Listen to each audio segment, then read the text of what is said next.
इस कहानी के लेखक हैं विजेंद्र कुमार कर्ण। पैसा कितना जरूरी है ना ये जीवन में, कितना कुछ बदल देता है ना ये। आपके जीने का ढंग, आपके सपनों का रंग, सब कुछ पैसों पर डिपेंडेंट है। पैसा इम्पॉसिबल को भी पॉसिबल करने की ताकत रखता है, लेकिन हमेशा नहीं। कभी कभी कागज के इन टुकड़ों की संख्या भले ही लाखों करोड़ों में हो, लेकिन उसकी वैल्यू 0 होती है। शहर के सबसे महंगे और अत्याधुनिक हॉस्पिटल के बेड नंबर 13 पर पिछले 5 दिन से बेसूद पड़ा हुआ है करोड़पति बिल्डर विक्रांत सिंघानिया का 20 साल का बेटा ध्रुव सिंघानिया। ध्रुव के मुंह पर ऑक्सीजन का मास्क लगा हुआ है, बगल ही ऑक्सीजन का सिलेंडर भी है, साथ ही स्लाइन की बोतल की सुई उसकी दाईं हाथ के नस में लगी हुई है, जिससे धीरे धीरे कर मेडिसिन उसके शरीर में जा रही है। उसके सिर के थोड़ा ऊपर एक छोटा सा मॉनिटर लगा हुआ है, जिस पर आड़ी टेढ़ी रेखाएं चल रही है और ये बता रही हैं कि ध्रुव की सांसें चल रही है। कितना अजीब है ना ये। एक निर्जीव मॉनिटर इंसान के जिंदा होने की बात कहता है। रात के यही कोई 1:30 बज रहे हैं। अस्पताल में पूरी तरह सन्नाटा है। अस्पताल की नसों को जमाई आ रही है, लेकिन फिर भी वो पूरी मुस्तैदी से अपनी ड्यूटी कर रही है। बाहर कुत्तों के भौंकने की आवाज लगातार आ रही है। कभी भौंकने की आवाज पूरी तरह बंद होती है, तो कभी वो एक साथ रोने लगते हैं। ऐसा कहा जाता है कि कुत्तों का रोना दुर्भाग्य की निशानी है। वही दुर्भाग्य जो ध्रुव सिंघानिया को मौत के मुंह से खींचने के लिए तैयार खड़ा है। ध्रुव के प्राइवेट वार्ड में उसकी मां साक्षी सिंघानिया काफी देर तक अपने बेटे को देखती रही।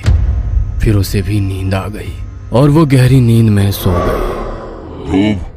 ध्रुव, उठ जा तू, क्यों सो रहा है? उठ। ध्रुव के कानों से ये आवाजें टकरा रही है, लेकिन आवाज कौन दे रहा है वो नहीं दिखता है। आवाज भी साधारण नहीं है, बहुत बुलंद और डरावनी सी है। वो भयानक आवाज ठहर ठहर कर आ रही है। उठ जा ध्रुव, उठ। सुन जो मैं कह रहा हूं कर, उठ। ध्रुव के पलकों पर हल्की हलचल होती है। उसकी आंखें थोड़ी सी खुलती है। वो किसी को अपने सामने देखता है जो बहुत ही विशालकाय है, लेकिन उसका चेहरा वो नहीं देख पाता, क्योंकि वो चेहरा पूरी तरह धुंधला है। उठ, अपनी नसों से ये स्लाइन की पाइप निकाल अपनी नसों में चुभा हुआ ये नुकीला इंजेक्शन। ध्रुव किसी सम्मोहित शख्स की तरह उस आवाज को सुनता है और फिर जोर से चीखकर अपने नसों में चुभे इंजेक्शन को एक झटके में निकाल फेंकता है। ध्रुव जोर से चीखता है। खून की तेज धार उसके हाथ से निकलकर नीचे जमीन पर और कुछ बेड पर गिरने लगती है। ध्रुव, अपनी नाक से ये ऑक्सीजन मास्क भी निकाल और फेंक दे इसे। चल फेंक। ध्रुव उस रहस्यमयी आवाज को फॉलो करता है और अपने मास्क को निकाल देता है। कुछ ही सेकंड में वह अस्पताल के बिस्तर पर किसी पर कटे पंछी की तरह तड़पने लगता है। कुछ सेकंड में वो उस तरह तड़पता रहता है और फिर बिल्कुल शांत हो जाता है। ऐसा लगता है कि सब कुछ खत्म हो गया है, लेकिन सब खत्म नहीं हुआ था। अभी तो शुरुआत हुई थी, एक भयानक शुरुआत। ध्रुव, नर्स, डॉक्टर। साक्षी सिंघानिया जोर से चीखते हुए बदहवास सी बाहर की ओर भागती है। नर्स, डॉक्टर, वो ध्रुव अपने बेड पर नहीं है। साक्षी की बातों को सुनकर अस्पताल का पूरा स्टाफ सकते में आ जाता है कि तभी 3-4 नर्सें जो चौथी मंजिल पर ड्यूटी में थी, वह भागती और चिल्लाते हुए नीचे आती हैं। कोई कुछ समझ नहीं पाता। तभी एक ऐसे दृश्य पर सभी की नजरें गई, जिसे देखकर सभी के दिल की धड़कन इतनी तेज हो गई कि वह साफ साफ एक दूसरे को सुनाई देने लगी। ध्रुव बेटा, ध्रुव बेटा। ध्रुव सिंघानिया नर्सों के पीछे सीढ़ियों से उतरता हुआ आ रहा था। उसका शरीर पूरी तरह उल्टा था। हाथ और पैर दोनों के सहारे उतरता हुआ वो काफी भयानक लग रहा था। वह अजीब तरह से गुर्रा भी रहा था। अचानक उसने कई सीढ़ियां ऊपर से ही जोरों की छलांग लगाई और वो नीचे की ओर सिर के बल गिर पड़ा। सिर के जमीन पर टकराने से पूरा सिर भी लहूलुहान हो गया। दर्द के मारे ध्रुव जमीन पर छटपटा रहा था और गोल गोल एक सर्किल में घूम रहा था, जिसके कारण एक लाल रंग का पूरा वृत्त उसके चारों ओर बन गया था। अस्पताल का सारा स्टाफ ये भयानक मंजर देख रहा था। सभी के चेहरे पीले पड़े हुए थे। साक्षी सिंघानिया अपने बेटे को दर्द से छटपटाता देख रही थी और लगातार चिल्लाए जा रही थी। ध्रुव, ध्रुव बेटा, ध्रुव, ध्रुव बेटा। कुछ देर बाद ध्रुव सिंघानिया फिर से अचेत हो गया। यार थोड़ी धीरे चला ले कार, मुझे स्पीड से डर लगता है।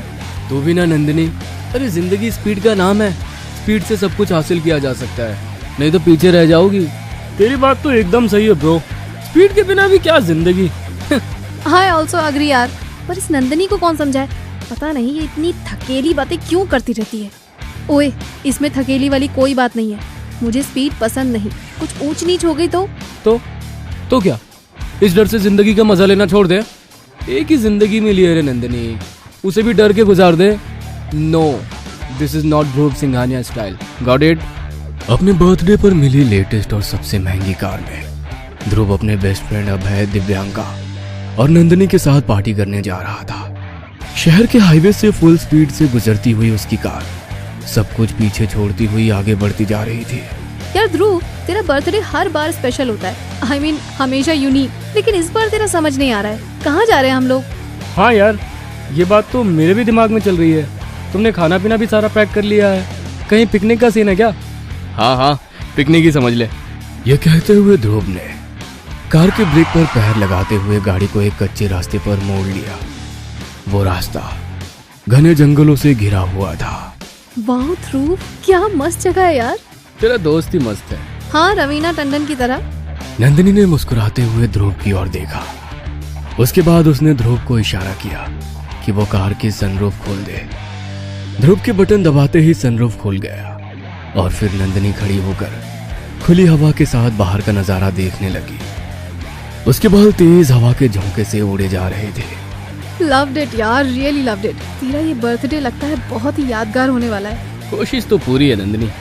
कुछ दूर जाकर ध्रुव ने अपनी कार एक लेक के किनारे रोक दी और पूरे स्टाइल में बोला, तो गाइज ये है आज का मेरा बर्थडे स्पॉट।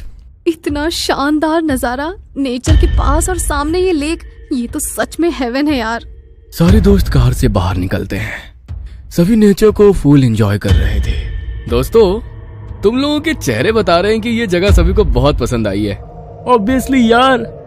तुम लोग सोच रहे होगे कि हमेशा 7 या 5 स्टार में बर्थडे की पार्टी देने वाले ध्रुव सिंघानिया को इस बार क्या सूझी कि वो जंगल में आ गया।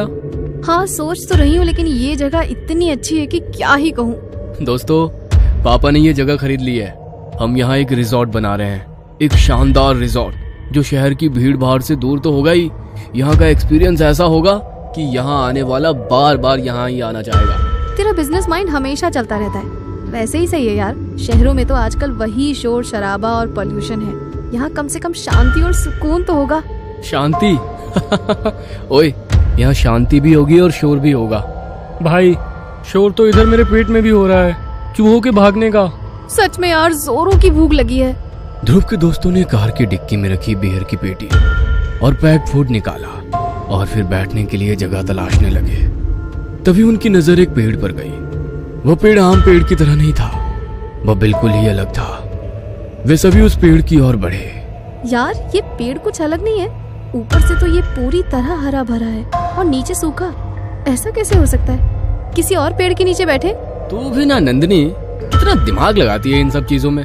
इसी पेड़ के नीचे बैठ जाए तो क्या आफत आ जाएगी। सुन, अभी तो भूख लगी है, पहले खाते हैं फिर पीते हैं, उसके बाद टेंट लगाएंगे। रात को यहीं रुकना है। ओके बर्थडे बॉय, तुम्हारा हुक्म सर आँखों पर। नंदिनी ने ये बात इस अंदाज में कही कि सभी हंस पड़े। वे सभी उस रहस्यमय पेड़ के नीचे बैठ गए। खाने का पैकेट फूड निकाला गया जिसमें चिकन और मटन के कई सारे आइटम्स और बियर की पेटी थी। केक भी निकाला गया। वे सभी केक काटने की तैयारी करने ही वाले थे, लेकिन तभी कुछ ऐसा हुआ जिसे देख सभी शॉक्ड रह गए। अचानक से वहां तेज आंधी चलने लगी, बहुत तेज। इस मौसम को क्या हुआ? अभी तो एकदम क्लियर था सब कुछ, और अभी ये आंधी। चले जाओ, चले जाओ, तुम सब लोग यहाँ से चले जाओ। ये मेरा घर है, यहाँ मांस मदिरा नहीं चलता। चले जाओ तुम लोग, वरना अंजाम बहुत बुरा होगा। यार, ये कैसी आवाज है, इतनी भयानक। मुझे तो डर लग रहा है। कैसी आवाज दिव्यांका? तुम लोगों ने वो आवाज नहीं सुनी क्या? आवाज? कौन सी आवाज? अरे यार, अभी मुझे लगा कि कोई मुझसे कह रहा है कि चले जाओ यहाँ से। तुम सब लोग यहाँ से चले जाओ, ये मेरा घर है, यहाँ मांस मदिरा नहीं चलता। चले जाओ तुम लोग, वरना अंजाम बहुत बुरा होगा। अभी हमने बियर पी भी नहीं और तुझे चढ़ गई। यार, यहाँ हम 4 लोग हैं और तुझे ही वो आवाज सुनाई दी। तुम लोग मेरा यकीन करो, कोई मुझसे ये कह रहा था यार। हाँ यार, कुछ तो गड़बड़ है। ओए स्टूपिड, बर्थडे आज मेरा, पार्टी कैंसिल करने नहीं आया हूँ यहाँ, पार्टी ऑल नाइट करने आया हूँ। और क्या? पर यार। ओए, तू अपने पर की बत्ती बना और उसे जला ले, क्योंकि रात होने वाली है। अभय की बात को सुनकर सभी हंस पड़े। उसके बाद सभी दोस्तों ने केक निकाला। केक के ऊपर बहुत ही खूबसूरत से लिखा हुआ था, हैप्पी बर्थडे ध्रुव। यार दिव्यांका, जरा माचिस पास करना, मोमबत्ती तो जला दूं। दिव्यांका ने नंदिनी को माचिस दी। नंदिनी माचिस जलाने की कोशिश करने लगी, लेकिन माचिस की तिल्ली जैसे ही चलती, अचानक से तेज हवा चलने लगती और वो बुझ जाती। कई कोशिशों के बावजूद भी वो तीली नहीं जली। बड़ा अजीब है यार, जैसे ही तीली जलती है तेज हवा चलने लगती है और तीली बुझ जाती है। तीली के बुझते ही हवा भी रुक जाती है, फिर तीली जलाती हूँ तो फिर से हवा चलने लगती है। नंदिनी की बातों को सुनकर ध्रुव ने अपनी जेब से लाइटर निकाली और नंदिनी से कहा, स्टूपिड, दिमाग से काम ले, अब नहीं बुझेगा। नंदिनी ने लाइटर जलाई, लेकिन फिर से तेज हवा चलने लगी। उसने बहुत कोशिश की कि वो नहीं बुझे, लेकिन ये हो नहीं सका। और सबसे बड़ी आश्चर्य की बात ये कि उसके बाद लाइटर जली ही नहीं। नंदिनी ने लाइटर ध्रुव को वापस कर दी। उसने उसे शर्ट की जेब में रख लिया। लगता है इस बर्थडे पर बिना मोमबत्ती जलाए ही केक काटना होगा। कोई नहीं, गाना तो गा सकते हैं। Happy birthday to you, happy birthday to you, happy birthday dear Dhruv, happy birthday to you. बिना मोमबत्तियों के ही केक काटा गया। सभी ने केक की एक एक बाइट ली। फिर उन्होंने मोबाइल के ब्लूटूथ से कार के स्पीकर को कनेक्ट किया और बॉलीवुड सॉन्ग बजाने लगे। इधर प्लेट में खाना भी निकाला जाने लगा। लेकिन तभी ध्रुव ने शर्ट की जिस जेब में लाइटर रखा था, उस जेब से अचानक से धुआं निकलने लगा। ध्रुव को इस बात का अंदाजा नहीं था, लेकिन नंदिनी की नजर अचानक से उसकी जेब की ओर गई। ध्रुव, ये तेरी पैकेट से धुआं कैसे निकल रहा है? ध्रुव कुछ समझ पाता उसके पहले ही उसके पैकेट से आग निकलने लगी। आग! आग! अरे, ये आग कैसे लग गई? ध्रुव भी पूरी तरह डर गया, लेकिन एन वक्त पर उसने अपनी शर्ट उतार दी और उसे दूर फेंक दिया। ओह माय गॉड, ये क्या था यार? ये आग कैसे लग गई? लाइटर तो जल ही नहीं रही थी, फिर ये कैसे हुआ? किसी को कुछ समझ नहीं आ रहा था। सभी के चेहरे पर डर साफ साफ दिख रहा था। इसी बीच ध्रुव ने माहौल को लाइट करने की कोशिश की। गाइस, जो होना था हो गया, चलो अब मूड की बैंड नहीं बजाते हैं, खाना खाते हैं। प्लेट्स में खाना निकाला जाने लगा। क्या मस्त खुशबू आ रही है यार, भूख तो और बढ़ गई है। तो पेट भर खा लेना भुक्कड़। सारे दोस्तों ने नॉनवेज खाना शुरू किया और साथ ही बियर का घूंट मारने लगे। बियर का घूंट मारते मारते अचानक नंदिनी की नजर उस पेड़ के ऊपर गई और वहां उसने जो देखा, उसे देखकर उसके रोंगटे खड़े हो गए। उसने देखा कि पेड़ की डाली पर कोई पैर लटकाकर बैठा हुआ है। उसके पैर बहुत ही लंबे हैं और उसकी 2 बड़ी बड़ी आंखें उसे गुस्से से घूर रही है। गाइस, वो देखो, वो कौन है पेड़ पर? वो हमें घूर रहा है गाइस, देखो उसे उधर। नंदिनी की बातों को सुनकर सभी ने पेड़ के ऊपर देखा, लेकिन वहां तो कुछ भी नहीं था। क्या यार नंदिनी, पहले से ही फटी पड़ी है हम लोगों की, और तू है कि? अरे पेड़ पर तो कोई नहीं है। नहीं यार ध्रुव, मैं झूठ नहीं बोल रही, मैंने सच में किसी को ऊपर देखा। वो हमें बहुत भयानक तरीके से घूर रहा था। कई बार फिर से सभी ने उस घटना को इग्नोर किया और चिकन और मटन का आनंद लेने लगे। साथ ही उसकी हड्डियां वहीं जमीन पर गिरने लगे। चले जाओ, चले जाओ, तुम सब लोग यहाँ से चले जाओ। ये मेरा घर है, यहाँ मांस मदिरा नहीं चलता। चले जाओ तुम लोग, वरना अंजाम बहुत बुरा होगा। इस बार वो अजीब और भयानक आवाज उन चारों ने सुनी। यार, ये कौन बोल रहा है? दिव्यांका, तूने अभी इसी आवाज की बात की थी ना? हाँ यार, मैंने इसी के बारे में बोला था, पर ध्रुव ने। मुझे कुछ समझ में नहीं आ रहा है। कहीं ऐसा तो नहीं कि हम लोगों को ज्यादा चढ़ गई है? नहीं यार, हम पहली बार तो पी नहीं रहे हैं। हाँ वो तो है, पर इस आवाज का क्या करें? कोई आसपास दिख भी नहीं रहा है। यार मुझे डर लग रहा है, चलो यहाँ से निकलते हैं। डर तो सभी को लग रहा है, लेकिन अंधेरा पूरी तरह घिर आया है और सच कहे तो थोड़ा चढ़ भी गई है। ऐसे में कार ड्राइव करना रिस्क नहीं होगा? तो फिर क्या करें यार? अरे रात भर की ही तो बात है, सुबह निकलते हैं ना यहाँ से। लेकिन पूरी रात कैसे काटेंगे यहाँ? क्योंकि रह रह कर यहाँ अजीब अजीब चीजें हो रही हैं। हाँ, आई थिंक इससे पहले कि कुछ बड़ी गड़बड़ी हो, हमें यहाँ से निकलना चाहिए। सभी दोस्तों ने सलाह मशवरा किया और सभी ने एक ही बात पर सहमति जताई कि वहां से निकलना चाहिए। ओके गाइस, निकलते हैं यहाँ से। सभी लोग कार में बैठ गए और फिर कार अपनी स्पीड में वहां से निकल पड़ी। ध्रुव कार ड्राइव कर रहा था। सभी दोस्त डरे हुए थे। ब्रो, ये कैसी जगह खरीद ली तुम लोगों ने रिजॉर्ट के लिए? मुझे तो ये कोई भूतिया जगह लगती है।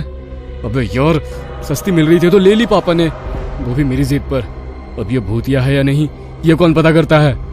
ध्रुव की कार आगे बढ़ रही थी।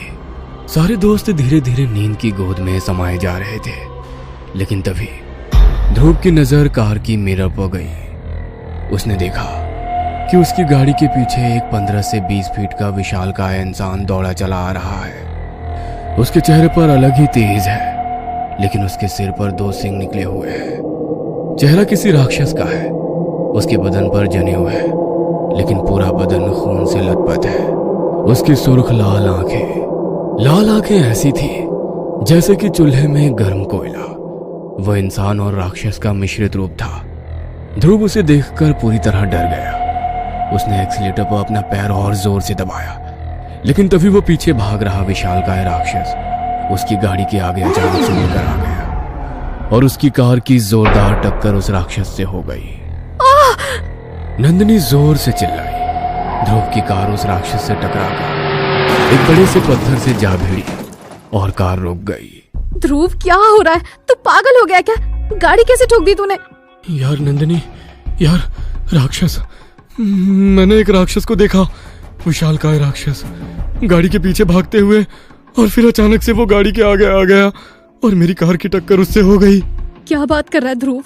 कौन सा राक्षस? कौन था गाड़ी के पीछे और कौन आगे आगे? हाँ यार, ये राक्षस कहाँ से आ गया? अब राक्षस कहाँ होते हैं? राक्षस तो सैकड़ों साल पहले होते थे ना।